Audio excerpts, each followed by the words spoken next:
Building anything big, a skyscraper, a bridge, a canal network, requires huge amounts of labour, capital and materials. Big projects require real persistence to see them through, but being a chief executive requires persistence, grit and tenacity. Joe Plumeri is the CEO of insurance broking giant Willis.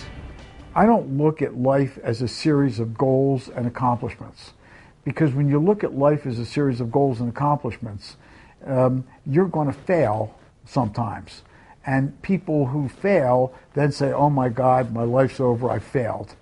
If you look at it as a journey where you're constantly moving and you're constantly trying to strive to get to something, along the way there's going to be wins and there's going to be losses. In my particular case, I think that anybody that thinks that you've consummated whatever you're doing, that you finalized whatever you're doing, shortchanging themselves. I think the role of being a CEO in a high-growth company is you're constantly making mistakes. You try not to make the same ones twice. And it's all about alignment with your team, communication, and role clarity. It's never done. It's never done. I'm sure when I get back, there'll be conversations that have been ongoing that they're going to say, well, what do you think? And I'm like, no, what do you think? In order to realise your dream, you sometimes have to challenge the entrenched views of others. Brent Hoberman is a serial entrepreneur. Both politics in corporations and consensus management are things that are two ills that I saw even in my own startup last minute as I got bigger. The easy decisions to make are the ones where you cut costs. The difficult ones are driving innovation and being prepared to fail in that.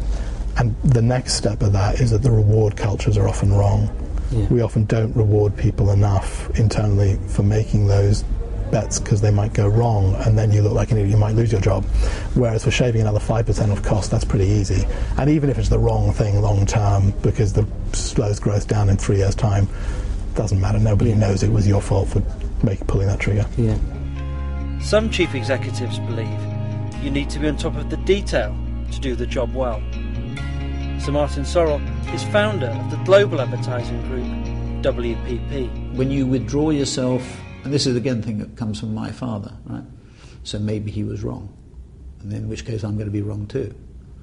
If you withdraw yourself from the detail, you lose touch. By the way, once you abstract yourself from the detail, it's impossible to get back in again, or very difficult to get, not impossible, very difficult to get back in again. And that what tends to happen is you think, well, I can sit up here and pull the strategic levers, whatever those levers are, and leave it to all these people. You can't. They often need your support. When is enough success enough? When can you hang your gloves up? Well, I think probably the answer is never, and that's the catch-22. Because I've said, well, people have said to me, well, when are you going to stop? And the answer is, I'll stop when somebody shoots me. Someone take me out to the potting shed. Look, Martin, you've screwed up enough, and I go away. Being a chief executive can test you at your very core, especially when things go wrong. Wise leaders know they will encounter obstacles along the way that could derail their vision. To succeed in the modern business world, relentless determination is a must.